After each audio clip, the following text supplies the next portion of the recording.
Up until last week, I was engaged to my fiance, Tina, and we were planning to get married in the next few months. However, things took an unexpected turn, leading me to break off our engagement after I was basically threatened and bullied by her family. To provide some context, Tina and I come from very different family backgrounds. I'm an only child and both my parents are researchers, and growing up in a stable and supportive environment, I had the privilege of focusing on my education and personal development. My parents worked hard to give me a comfortable life, emphasizing the importance of values, independence, and mutual respect. Tina, on the other hand, comes from a lower income family and is the eldest of 6 siblings. Her childhood was marked by challenges that I cannot even imagine.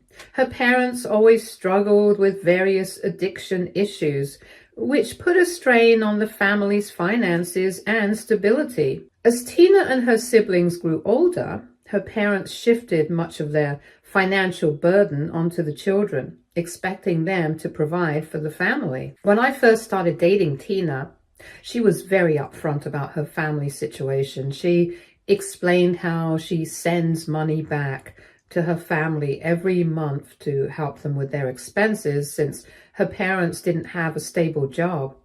Beyond that, she also sends money to her siblings whenever they need something, which, as I quickly learned, was quite often. Her siblings would constantly call her for various things, and she would have to send money. Whenever Tina hesitated or refused to meet their demands, her family would guilt trip into giving them what they wanted.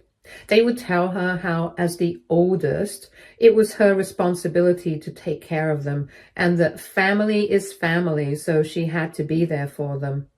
For me, this was entirely new territory. My parents had never expected me to pay for them, so coming from a background where financial independence and boundaries were the norm, I often encouraged Tina to consider cutting ties or setting firm boundaries with her family.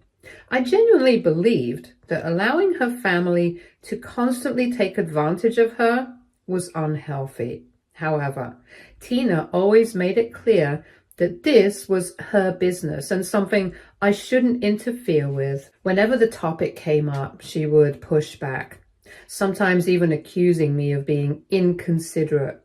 She would argue that I didn't understand the importance of family obligations because I'm an only child and have never experienced the kind of responsibilities that come with having siblings. She often implied that my perspective lacked generosity or empathy, so after multiple times of hearing this, I decided to step back and respect her wishes. After all, it was her money, and she was entitled to make her own choices about how she spent it. I didn't want to push her or strain our relationship over this issue, even though I could see how much her family's constant demands were draining her emotionally and financially. It became a topic I avoided bringing up at all. Instead, I tried to be a good and supportive partner to her. During the 2.5 years that Tina and I dated, I made it a point to support her in every way I could. Financially, I always took care of her, not because she asked me to or expected it, but because I wanted to. I believed in being a gentleman and providing for her as a way of showing my love and appreciation, whether it was her nail and hair appointments, our date nights, or even vacations. I was always the one covering the costs without hesitation or complaint. I genuinely wanted to make her feel cared for and valued. It was my way of showing that I was invested in her and our relationship.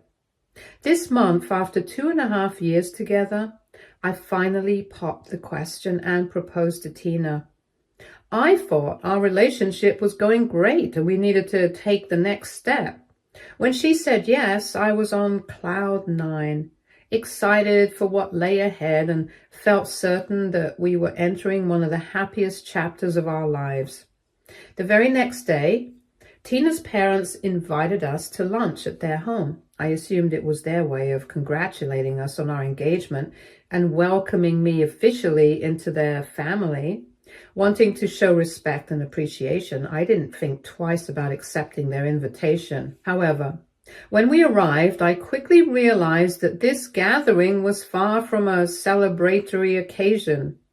As we sat down at the table, Tina's family wasted no time getting to the point. They told me how thrilled they were that I was going to be Tina's soon-to-be husband, but they made it clear that in order to join their family, I had to prove my worth to them as well. I asked them what exactly they meant by proving my worth. Was it not enough that I loved Tina and was committed to building a future together? Did I really have to jump through hoops to try to win their approval as well? This is when her father handed me a to-do list, as he called it. In the list were various things that he expected me to start paying off for them as a way to show him that I was really ready to be his son-in-law. Among the demands were paying off the family's mortgage, covering an outstanding education loan, renovating their kitchen, buying them a new car, and more. At first, I thought he and the rest of the family might be joking with me. Maybe this was a prank and they wanted to pull my leg. But their serious expressions and unwavering tone quickly dispelled any notion of humor. I glanced at Tina, hoping for an explanation or at least some reassurance that this was all a misunderstanding. But to my shock, she sat silently, staring down at her lap, avoiding eye contact with me. Her silence felt deafening and unnerving, leaving me feeling blindsided and unsupported. I looked at the list again, and these weren't small gestures or reasonable requests. They were massive financial undertakings completely outside the realm of what anyone could reasonably ask of a future son-in-law. I was utterly taken aback. It was one thing to know that Tina's family relied heavily on her for financial support. I had long accepted that this was part of their life, but to demand that I assume this responsibility as a prerequisite for marrying Tina was beyond anything I could have imagined. Trying to make sense of the situation, I turned to Tina and asked what her family meant by these demands. Instead of answering, she remained silent, and her father took the opportunity to speak for her. He explained that since Tina was their oldest child, she had always been the primary supporter of the family, helping them financially as much as she could over the years. Now, with Tina being the first of their children to get married, he claimed it was only logical and fair that I, as her partner, would take on at least half of the family's financial burden also. He went on to argue that I was financially well off, so fulfilling their request shouldn't be a big deal for me anyway. His casual tone made it sound like he was talking about something as trivial as borrowing a cup of sugar, rather than major financial matters like paying off their mortgage loans or other significant expenses. I scoffed at his casual entitlement to my money and asked him outright if he had lost his mind. I told him in no uncertain terms that there was absolutely no way I would be paying for any of their debts or expenses. Yes, I was getting married to Tina, but I wasn't marrying them. I wasn't about to take on financial responsibilities for people I barely knew or liked. I couldn't fathom how they even thought this was an acceptable thing to demand. I turned to Tina again, desperate for her support or at least an explanation. I asked her why she was staying silent while her family was making such unreasonable requests, especially when it was about our future and my money. Finally, she spoke. But what she said only made things worse. Tina told me that she didn't think her family's demands were unreasonable. She said that as her man, it was my duty to take on some of her responsibilities at least, and that this was the purpose of marriage, to share responsibilities. Her words hit me like a punch to the gut, and I was completely surprised by her answer. She had never discussed this with me before. Before I could argue with her, one of Tina's sisters chimed in, backing her up. She pointed out how unfair it was that Tina and I enjoyed such a good lifestyle, while the rest of the siblings struggled to pay bills and lived in poverty. Tina's brother also joined in, adding his opinion with a smug confidence. He declared that since Tina had been sending the money every month without question, it was now my turn to take over as her husband and help them. No questions asked. According to him, only a real man would have no problem doing this. At this point, I honestly felt like I was losing my mind. I pointed out the irony to Tina's brother. He was a man too, so why was he expecting me to take care of their family finances instead of stepping up himself? Her brother seemed offended by this. I then turned to Tina and asked her directly if this was her intention all along. Did she really plan on letting me take care of her family after marriage? Did she expect me to pay off their bills and debts? Because if she had told me about it earlier in our relationship, I would have made it clear right then and there that my answer was a firm no. Frustrated, I pushed further and asked why she had never discussed this with me before. To me, this entire situation felt deceitful and manipulative. Not once had she mentioned this plan, which apparently she and her family had for me throughout the entire time we dated. I told her bluntly that this was exactly how gold diggers operate. They use their partners for financial gain while keeping them in the dark until it's too late. The moment I uttered the word gold digger, the room erupted into chaos. Tina's parents began yelling at me, claiming I was going too far and that I was being disrespectful to her. Her father repeated that asking for money from their future son-in-law was perfectly normal and not a big deal.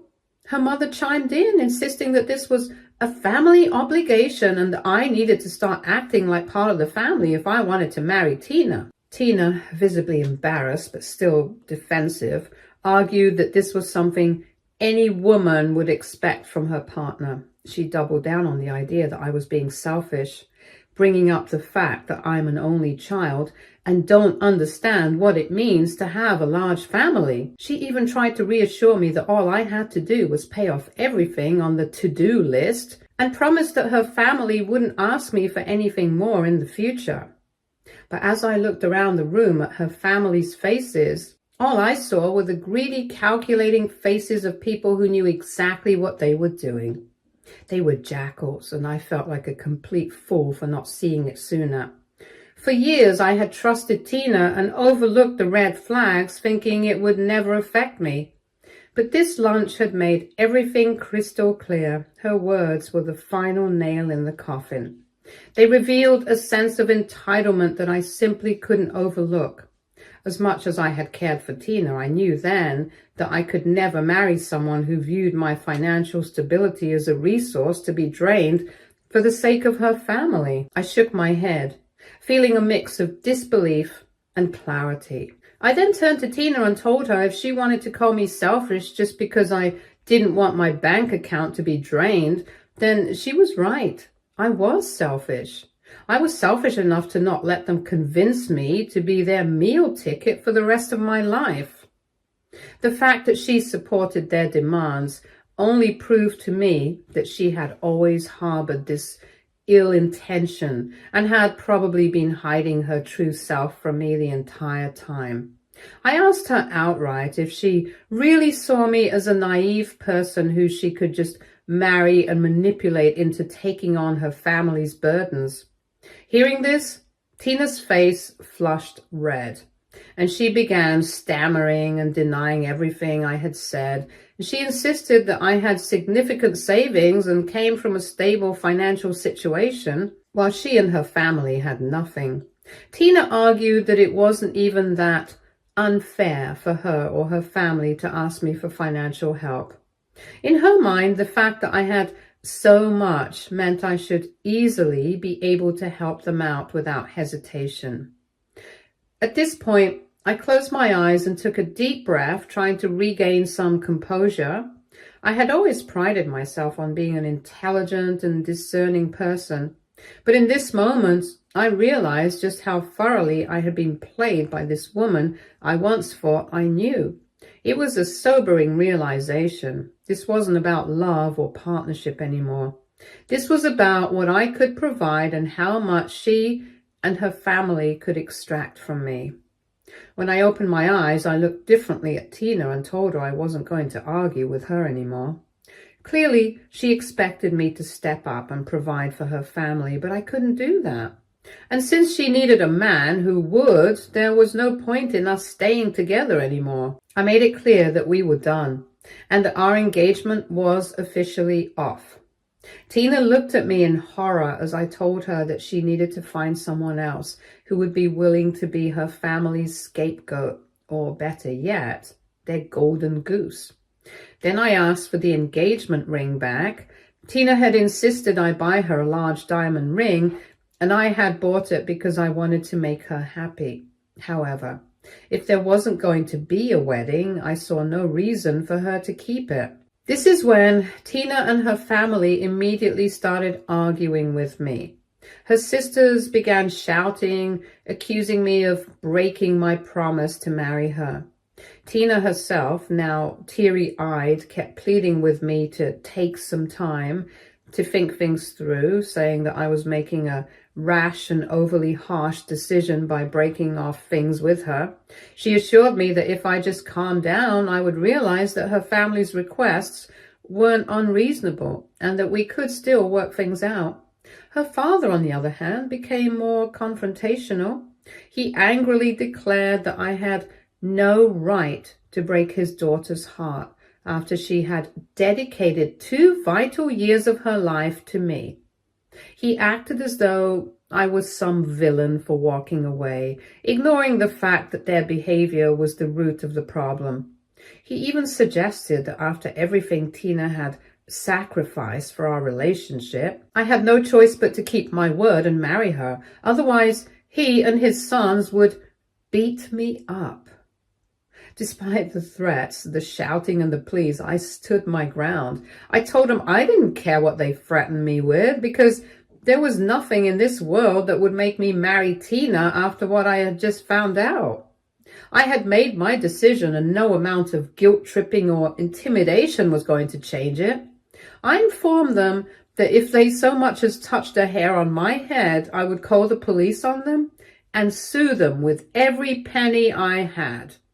That shut Tina's dad up properly. Meanwhile, Tina continued to cry and refused to give me the ring back. I didn't want to argue with her father and left without saying another word. I felt completely drained, emotionally, mentally, and even physically. I couldn't bear to be around Tina and her family any longer. Since then, the aftermath of our breakup has been complicated. Tina and I have a lot of mutual friends and everyone's opinions have been sharply divided. A majority of them seem to side with me. They agree that Tina's behavior was deceitful and opportunistic, and they have openly labeled her a gold digger.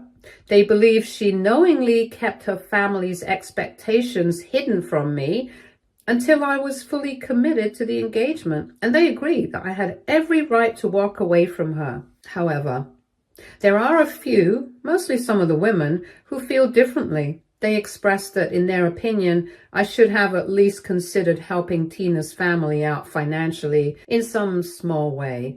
They argue that supporting your partner's family is just a part of being in a relationship, especially when one partner comes from a less privileged background.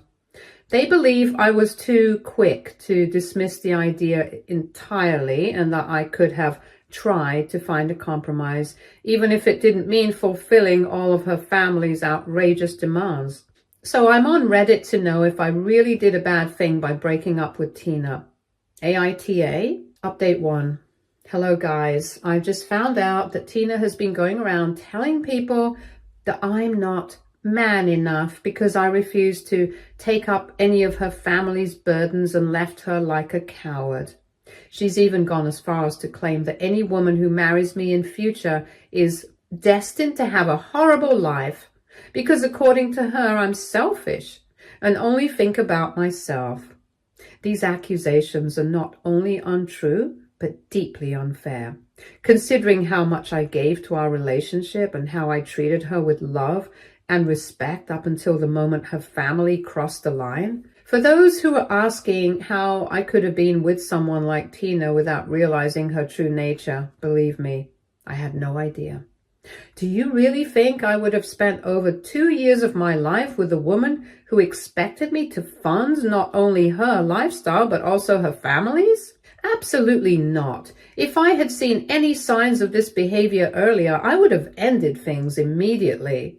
The truth is, Tina was the one who pursued me from the very beginning. She's the one who approached me, asked me out on our first date, and always seemed completely captivated by me. She always portrayed herself as an independent woman who was simply weighed down by her family. And that's why I stayed with her and invested in her and gave her everything she wanted without hesitation. I never questioned her intentions because for 2.5 years there was no reason to. However, overnight, everything changed the moment her family laid out their outrageous demands and she sided with them. That's when her true colors came to light and I saw the side of her that I hadn't seen before. The entitlement, the lack of boundaries, and the willingness to justify their behavior as acceptable. It wasn't until that moment that I realized how drastically our values and priorities differed. To those who believe I should have handled things differently and not walked away from her, I can only say this: I know my worth, and I know what I bring to a relationship. I'm not a selfish person. I'm a loving, generous partner, but there's a fine line between being supportive and being exploited. Marriage is about building a life together, not about one partner draining the other financially or emotionally. Tina and her family crossed that line, and I did what anyone with self-respect would do. I walked away. I absolutely agree with several commentators who have pointed out how lucky I am to have discovered Tina and her family's true intentions before we got married. I can't even begin to imagine how much worse it would have been if this had all come out after we tied the knot. Looking back, I think the reason they thought they could spring these demands on me and expect me to simply go along with them is because up until now, I've always been the kind of person who has supported Tina through thick and thin. I'm also usually a quiet person who avoids conflict. For instance, whenever I used to meet Tina's family for lunch at a restaurant, I always picked up the tab, and when it was Tina's birthday, I went all out and paid for everything to make her day special. Even when Tina went out with her siblings to see a movie, grab dinner, or do anything else, I was the one who would always book their tickets, pay for their cab fares, and cover other expenses. I did those things out of love for Tina. I thought I was doing something nice for the people she cared about. But now, in hindsight, I can see how they may have interpreted my kindness as a weakness to be exploited. To them, I must have seemed like a bottomless ATM, someone they could slowly start taking more and more from without question. I think they assumed that since we were now officially engaged and about to get married, I would naturally accept their financial expectations as a part of their family. What they didn't expect, obviously, was for me to stand up for myself and say no. Their aggressive reactions to my refusal, Tina's father's threats, her siblings yelling, and even Tina herself trying to guilt me, only confirmed that they fully intended to manipulate me into fulfilling their demands. They never imagined I'd push back or see through their behavior, and that's why they lashed out the way they did. While this entire experience has been difficult, it's also been an important wake-up call for me. I will never let another person take advantage of me this way, ever again in the future. Luckily, Tina and I were never living together. She lives in an apartment with some roommates, and we were planning to move in together soon after the engagement. Now, of course, all those plans have been completely derailed by everything that happened with her family. I've packed up whatever things of hers I could find around my apartment, clothes, personal items, small things she left behind, and I'm going to mail them back to her as I don't want to see her ever again. Update 2. A lot of people have been telling me to reach out to Tina and get the engagement ring back from her, insisting it's mine and I should take action to reclaim it. But honestly, up until now, I didn't want to be bothered by her or her drama anymore. I thought, let her keep it if it means she'll leave me alone. It was one less thing I had to deal with anyway, and I figured it wasn't worth dragging myself through more of that mess just to get a piece of jewelry back. However, tonight, my ex showed up at my doorstep, drunk and yelling at me. She was pounding on my door, demanding that I open it and talk to her. Of course, I wasn't about to do that. I wasn't going to let her in, especially after everything that had happened. I have a Ring camera, so I figured I'd ask her what she was doing there and why she was making a scene outside my place, causing a disturbance for my neighbors. Tina yelled at me about how much she missed me and how she wanted us to get back together. She said I had no right to just leave her after she had made up her mind to marry me. She insisted that I had insulted her and her family over something as silly as money, and that I should have just accepted their demands. Tina even went so far as to tell me that money would come and go, but that the love we had for each other was apparently what mattered the most. However, I could hear how manipulative she sounded, how she was trying to justify everything, trying to make me feel guilty for something that in her eyes was no big deal. I couldn't believe how far she had fallen in my eyes, how she could be so blinded by her own sense of entitlement. The feelings I once had, love, affection, trust, were gone. All that was left was pity and disgust for her. I told Tina as calmly as I could that I had made it very clear that we were done.